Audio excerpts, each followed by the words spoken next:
पञ्चमोऽध्यायः। ओम् अस्य श्री उत्तरचरित्रस्य रुद्रऋषिः महासरस्वती देवता अनुष्टुप्छन्दः भीमाशक्तिः बीजम् सूर्यस्तत्त्वम् सामवेदस्वरूपम् महासरस्वती प्रीत्यर्थे उत्तरचरित्रपाठे विनियोगः। ध्यानम् ॐ घण्टाशूलहलानि शङ्खमुसले चक्रम् धनुः सायकम् हस्ताब्जैर्दधतीम् घनान्तविलसच्छीताम् शुतुल्यप्रभाम् गौरीदेहसमुद्भवाम् त्रिजगतामाधारभूताम् महापूर्वामत्र सरस्वतीमनुभजे शुम्भादिदैत्यार्दिनीम्। ॐ क्लीं ऋषिरुवाच पुरा शुम्भनिशुम्भाभ्यामसुराभ्याम् शचीपतेः त्रैलोक्यम् यज्ञभागाश्च हृदा मदबलाश्रयात् तावेव सूर्यताम् तद्वदधिकारम् तथैन्दवम् कौबेरमथयाम्यम् च चक्राते वरुणस्य च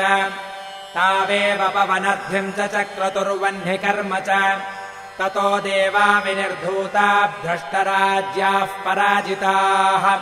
हृताधिकारास्त्रिदशास्ताभ्याम् सर्वे निराकृताः महासुराभ्याम् ताम् देवीम् संस्मरन्त्यपराजिताम् तयास्माकम् वरो दत्तो यथापत्सु स्मृताखिलाः भवताम् नाशयिष्यामि तत्क्षणात् परमापदः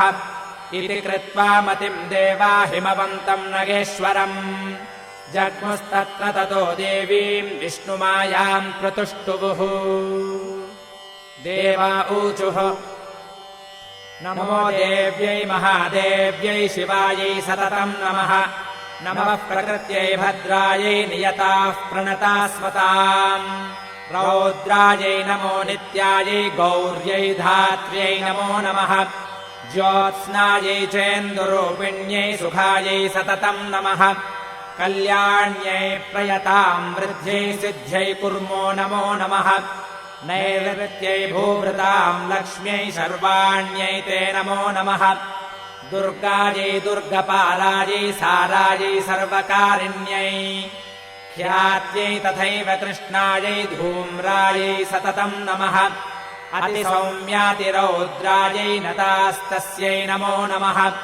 नमो जगत्प्रतिष्ठायै देव्यै कृत्यै नमो नमः या देवी सर्वभूतेषु विष्णुमायेति शब्दिता नमस्तस्यै नमो नमः या देवी सर्वभूतेषु विष्णुमायेति शब्दिता नमस्तस्यै नमो नमः या देवी सर्वभूतेषु विष्णुमायेति शब्दिता नमस्तस्यै नमो नमः या देवी सर्वभूतेषु चेतनेत्यभिधीयते नमस्तस्यै नमो नमः या देवी सर्वभूतेषु चेतनेत्यभिधीयते नमस्तस्यै नमो नमः या देवी सर्वभूतेषु चेतनेत्यभिधीयते नमस्तस्यै नमो नमः या देवी सर्वभूतेषु बुद्धिरूपेण संस्थिता नमस्तस्यै नमो नमः या देवी सर्वभूतेषु बुद्धिरूपेण संस्थिता नमस्तस्यै नमो नमः या देवी सर्वभूतेषु बुद्धिरूपेण संस्थिता नमस्तस्यै नमो नमः या देवी सर्वभूतेषु निद्रारूपेण संस्थिता नमस्तस्यै नमो नमः या देवी सर्वभूतेषु निद्रारूपेण संस्थिता नमस्तस्यै नमो नमः या देवी सर्वभूतेषु निद्रारूपेण संस्थिता नमस्तस्यै नमो नमः या देवी सर्वभूतेषु क्षुधारूपेण संस्थिता नमस्तस्यै नमो नमः या देवी सर्वभूतेषु क्षुधारूपेण संस्थिता नमस्तस्यै नमो नमः या देवी सर्वभूतेषु क्षुधारूपेण संस्थिता नमस्तस्यै नमो नमः या देवी सर्वभूतेषु छायारूपेण संस्थिता नमस्तस्यै नमो नमः या देवी सर्वभूतेषु छायारूपेण संस्थिता नमस्तस्यै नमो नमः या देवी सर्वभूतेषु छायारूपेण संस्थिता नमस्तस्यै नमो नमः या देवी सर्वभूतेषु शक्तिरूपेण संस्थिता नमस्तस्यै नमो नमः या देवी सर्वभूतेषु शक्तिरूपेण संस्थिता नमस्तस्यै नमो नमः या देवी सर्वभूतेषु शक्तिरूपेण संस्थिता नमस्तस्यै नमो नमः या देवी सर्वभूतेषु तृष्णारूपेण संस्थिता नमस्तस्यै नमो नमः या देवी सर्वभूतेषु तृष्णारूपेण संस्थिता नमस्तस्यै नमो नमः या देवी सर्वभूतेषु तृष्णारूपेण संस्थिता नमस्तस्यै नमो नमः या देवी सर्वभूतेषु क्षान्तिरूपेण संस्थिता नमस्तस्यै नमो नमः या देवी सर्वभूतेषु क्षान्तिरूपेण संस्थिता नमस्तस्यै नमो नमः या देवी सर्वभूतेषु क्षान्तिरूपेण संस्थिता नमस्तस्यै नमो नमः या देवी सर्वभूतेषु जातिरूपेण संस्थिता नमस्तस्यै नमो नमः या देवी सर्वभूतेषु जातिरूपेण संस्थिता नमस्तस्यै नमो नमः या देवी सर्वभूतेषु जातिरूपेण संस्थिता नमस्तस्यै नमो नमः या देवी सर्वभूतेषु लज्जारूपेण संस्थिता नमस्तस्यै नमो नमः या देवी सर्वभूतेषु लज्जारूपेण संस्थिता नमस्तस्यै नमो नमः या देवी सर्वभूतेषु लज्जारूपेण संस्थिता नमस्तस्यै नमो नमः या देवी सर्वभूतेषु शान्तिरूपेण संस्थिता नमस्तस्यै नमो नमः या देवी सर्वभूतेषु शान्तिरूपेण संस्थिता नमस्तस्यै नमो नमः या देवी सर्वभूतेषु शान्तिरूपेण संस्थिता नमस्तस्यै नमो नमः या देवी सर्वभूतेषु श्रद्धारूपेण संस्थिता नमस्तस्यै नमो नमः या देवी सर्वभूतेषु श्रद्धारूपेण संस्थिता नमस्तस्यै नमो नमः या देवी सर्वभूतेषु श्रद्धारूपेण संस्थिता नमस्तस्यै नमो नमः या देवी सर्वभूतेषु कान्तिरूपेण संस्थिता नमस्तस्यै नमो नमः या देवी सर्वभूतेषु कान्तिरूपेण संस्थिता नमस्तस्यै नमो नमः या देवी सर्वभूतेषु कान्तिरूपेण संस्थिता नमस्तस्यै नमो नमः या देवी सर्वभूतेषु लक्ष्मीरूपेण संस्थिता नमस्तस्यै नमो नमः या देवी सर्वभूतेषु लक्ष्मीरूपेण संस्थिता नमस्तस्यै नमो नमः या देवी सर्वभूतेषु लक्ष्मीरूपेण संस्थिता नमस्तस्यै नमो नमः या देवी सर्वभूतेषु वृत्तिरूपेण संस्थिता नमस्तस्यै नमो नमः या देवी सर्वभूतेषु वृत्तिरूपेण संस्थिता नमस्तस्यै नमो नमः या देवी सर्वभूतेषु वृत्तिरूपेण संस्थिता नमस्तस्यै नमो नमः या देवी सर्वभूतेषु स्मृतिरूपेण संस्थिता नमस्तस्यै नमो नमः या देवी सर्वभूतेषु स्मृतिरूपेण संस्थिता नमस्तस्यै नमो नमः या देवी सर्वभूतेषु स्मृतिरूपेण संस्थिता नमस्तस्यै नमो नमः या देवी सर्वभूतेषु दयारूपेण संस्थिता नमस्तस्यै नमो नमः या देवी सर्वभूतेषु दयारूपेण संस्थिता नमस्तस्यै नमो नमः या देवी सर्वभूतेषु दयारूपेण संस्थिता नमस्तस्यै नमो नमः या देवी सर्वभूतेषु तुष्टिरूपेण संस्थिता नमस्तस्यै नमो नमः या देवी सर्वभूतेषु तुष्टिरूपेण संस्थिता नमस्तस्यै नमो नमः या देवी सर्वभूतेषु तुष्टिरूपेण संस्थिता नमस्तस्यै नमो नमः। या देवी सर्वभूतेषु मातृरूपेण संस्थिता नमस्तस्यै नमो नमः। या देवी सर्वभूतेषु मातृरूपेण संस्थिता नमस्तस्यै नमो नमः। या देवी सर्वभूतेषु मातृरूपेण संस्थिता नमस्तस्यै नमो नमः। या देवी सर्वभूतेषु भ्रान्तिरूपेण संस्थिता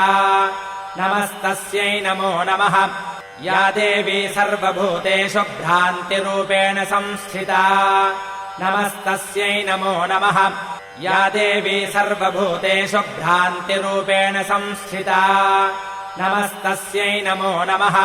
इन्द्रियाणामधिष्ठात्री भूतानाम् चाखिलेषु या भूतेषु सततम् तस्यै व्याप्तिदेव्यै नमो नमः। चितिरूपेण या कृत्स्नमेतद्व्याप्य स्थिता जगत् नमस्तस्यै नमो नमः। चितिरूपेण या कृत्स्नमेतद्व्याप्य स्थिता जगत् नमस्तस्यै नमो नमः। चितिरूपेण या कृत्स्नमेतद्व्याप्य स्थिता जगत् नमस्तस्यै नमो नमः।